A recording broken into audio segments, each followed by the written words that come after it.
Practice makes a man perfect. नमस्कार, स्वागत है आपका हमारे अपने आप सबके प्यारे चैनल ज्ञान तुल्य में। हमने पिछली बार बात की थी कि कुछ जादू को लेकर के कुछ और बातें हुई थी, कुछ और भी बातें हुई थी, लेकिन सबसे पहले जो मुझे बार बार कमेंट्स के जरिए या फोन के जरिए हमारे चाहने वालों का फोन आया, कमेंट्स आए कि सर आप, सबसे बड़ी बात है कि जिस पर हम आपसे चाहते हैं कि आप कुछ थोड़ा सा प्रकाश डालें, वो था मेमोरी रिकॉलिंग को लेकर के। आप अपने बचपन को याद कीजिए, मैं अपने बचपन को याद करता हूं। आज के स्टूडेंट्स बार बार बहाना बनाते हैं, सर याद नहीं रहा। हम भी बहाना बनाते थे। अच्छा, आज के कुछ बुजुर्ग होते हैं, थोड़ा सा प्रेशर देते हैं मन के, हाँ हाँ कुछ कुछ याद आ रहा है, कुछ कुछ याद आ रहा है। तो ये याद ना रहने की कला, इस पर हम क्या काम करें, कैसे आगे बढ़ें, इसी को कहेंगे हम लोग मेमोरी रिकॉलिंग। ये वही बात है जो मैंने थोड़ी देर पहले कही थी कि करत करत अभ्यास के जड़मति हो सुजान। आदमी लगातार किसी चीज की प्रैक्टिस करता है तो उसमें परफेक्शन एक ना एक दिन आ ही जाती है। तो इसी पर हम एक आज छोटी सी चर्चा करेंगे।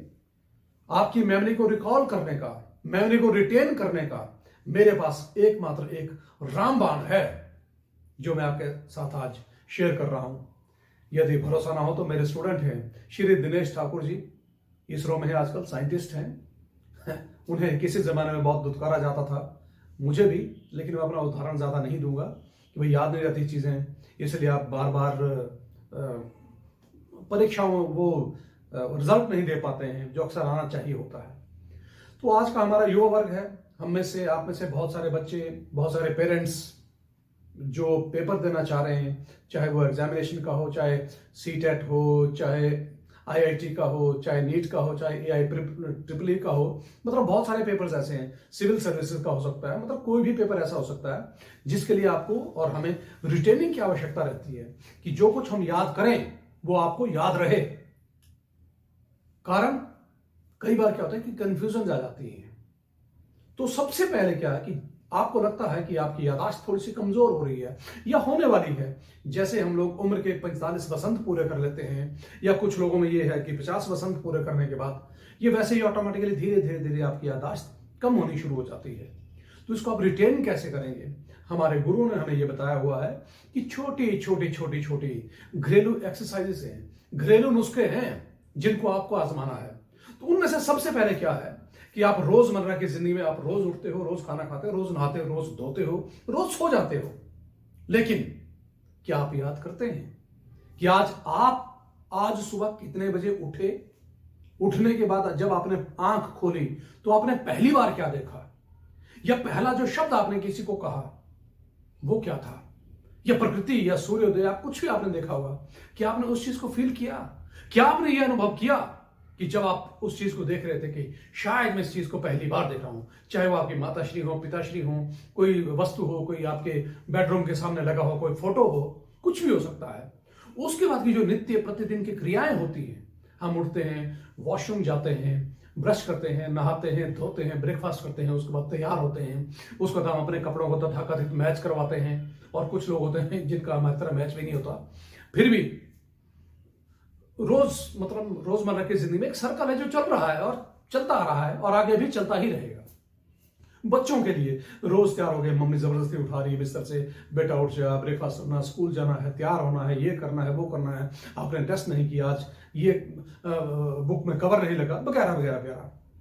तो बच्चों को सबसे पहले, तो क्या उस बच्चे ने याद किया कि आज पहली बार जब वो तैयार होकर के स्कूल आ रहा था, या सुबह उठते ही उसने गुड मॉर्निंग किसको विश किया, उसने सबसे पहले कौन से पेस्ट से इस्तेमाल किया, कौन सा ब्रश से इस्तेमाल किया?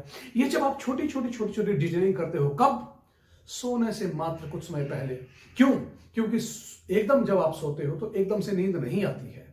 तो उस समय को आप कैसे यूटिलाइज कर सकते हैं? उस समय को आप ऐसे यूटिलाइज कर सकते हैं कि आप क्या करें, आप अपने डे को रिकॉल करें। रिकॉल, एक बार फिर से पीछे चलते हैं कि आज आप उठे, सबसे पहले क्या किया आपने, किसको विश किया, कौन से बिस्किट खाए, चाय पी, दूध पिया, कौन दूध लेके आया आपके बेडरूम में या ड्राइंग रूम में या कहीं भी, मम्मी पापा दादा दादी वगैरह वगैरह। उसके बाद अगर आप विद्यार्थी हैं, जो आप स्कूल जा रहे हो, तो पहली बार आप किसके साथ स्कूल गए, कौन आपको बस स्टैंड पे मिला, कौन आपको स्कूल छोड़ने के लिए मिला, स्कूल की गाड़ी कौन सी थी, स्कूल बस थी, ऑटो था, रिक्शा था, क्या था?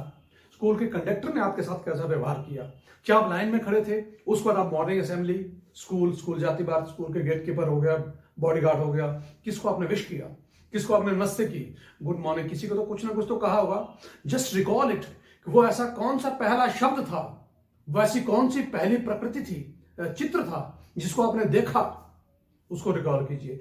धीरे धीरे धीरे धीरे मॉर्निंग असेंबली होगी बच्चों के लिए, पहला पीरियड आ गया बच्चों के लिए, किस टीचर ने क्या पढ़ाया उस पर एम्फेसिस कीजिए। कौन सा विषय ऐसा जो आपको याद नहीं रहता है उस पर एम्फेसिस कीजिए। पहले दिन आपको हो सकता है कि 40% बातें याद आ गई, दूसरे दिन 50% हो सकती हैं, फिर धीरे धीरे धीरे धीरे बढ़ते बढ़ते ये परसेंटेज काफी आगे जाएगी। और एक दिन आएगा जो हमारे गुरुजी हमें कहा करते थे कि आप अपने पूर्व जन्मों तक जा सकते हैं, बचपन की हर एक घटना आपको याद आ सकती है। इसलिए हमें इस बहाने को छोड़ दें कि मुझे याद नहीं रहता है। हमने अभ्यास करना है, हमें हर चीज याद रहती है। और आप वहां फोकस करें जो चीज आपको सबसे कम याद रहती है या जहां आपका इंटरेस्ट नहीं है। हो सकता है जैसे आजकल एनडीए का पेपर होता है, रीजनिंग होता है, मैथमेटिक्स होता है, उसमें किसी बच्चे का इंटरेस्ट नहीं होता है, लेकिन जो पढ़ा रहा है उस पर फोकस करें। किसी का फिजिक्स में इंटरेस्ट नहीं होता, किसी में केमिस्ट्री में नहीं होता, क्योंकि हर चीज हर एक को पसंद हो ये कदापि नहीं हो सकता। और एक बार फिर मैं आपको ये कहूं कि जो कुछ मैं कह रहा हूं ये भी ब्रह्मांड का अल्टीमेट सत्य नहीं है। ये मेरा अपना अनुभव है। मैंने आपको अपने बच्चों के, मेरे स्टूडेंट्स हैं जिनको मैंने थोड़ी थोड़ी बातें बताई अपने अनुभव के आधार पर, और वही मुझे आज प्रार्थना करते हैं कि सर आप प्लीज इन चीजों को ना सबको बताएं। आज हमारे बच्चे, हमारे पढ़ाए हुए बच्चे विश्व के हर कोने में हैं और हर क्षेत्र में काम कर रहे हैं। तो ये एक रामबाण जो मैं आपको बता रहा हूं कि आप अपनी मेमोरी को कैसे रिकॉल करोगे, ये बहुत ही अत्यंत महत्वपूर्ण है। और अगर उसके बावजूद भी आपका काम ना बने, खासकर विद्यार्थियों के लिए, रिकॉल कीजिए, रिकॉल कीजिए, रिकॉल कीजिए छोटे छोटे इंसिडेंट्स, और धीरे धीरे लिखने की कोशिश कीजिए। पहले दिन आपको 10% लिखना याद आएगा कि क्या क्या याद था, फिर 15, फिर 20, फिर 30। यकीन मानिए ब्रह्मांड का, दुनिया का ऐसा कोई भी एग्जाम नहीं है जो आप पास नहीं कर सकते। You are the best, you were the best and you are born to succeed only. धन्यवाद।